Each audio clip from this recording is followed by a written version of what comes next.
സ്വയരക്ഷയ്ക്കായി എന്തും ചെയ്യാൻ മടിക്കില്ല. അച്ഛനോ മക്കളോ, അതോ കീഴടങ്ങാൻ മടിക്കുന്ന ഈ ദുഷ്ടരാക്ഷസി?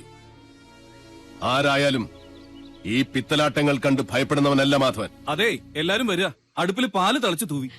പൂർവികരുടെ കാലത്ത് നടക്കാതെ പോയ ഗൃഹപ്രവേശം ഇപ്പോഴാ നടന്നത്. ഇപ്പൊ ഇതൊരു വീടായി. അതെ, ഇതൊരു ലക്ഷണമൊത്ത മനുഷ്യാലയമാകാൻ പോകും. നിനക്ക് ഞാൻ തന്ന വാക്ക് പാലിക്കാൻ കുട്ടേട്ടൻ ഒരു അല്പദൂരം കൂടെ സഞ്ചരിച്ചാൽ മതി.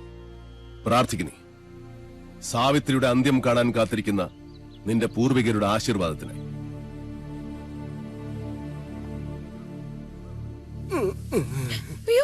ആരാ? എനിക്കും അറിയില്ല. എന്താ പറ്റി? ഞാൻ ഇവിടുന്ന് രക്ഷപ്പെട്ടു ഓടിയതാ. വലിയ കുരുങ്ങി. 8 കാലിയുടെ അല്ല, ഇതേതോ 10-28 കാലിയുടെ ആണെന്ന് തോന്നുന്നു. നമസ്കാരം. എന്നെ മനസ്സിലാവുന്നില്ലേ? ഭാഗ്യം, യക്ഷിക്കും മനസ്സിലാകാതിരുന്ന മതിയായിരുന്നു. ഇനി ഈ വല മാറ്റണ്ട.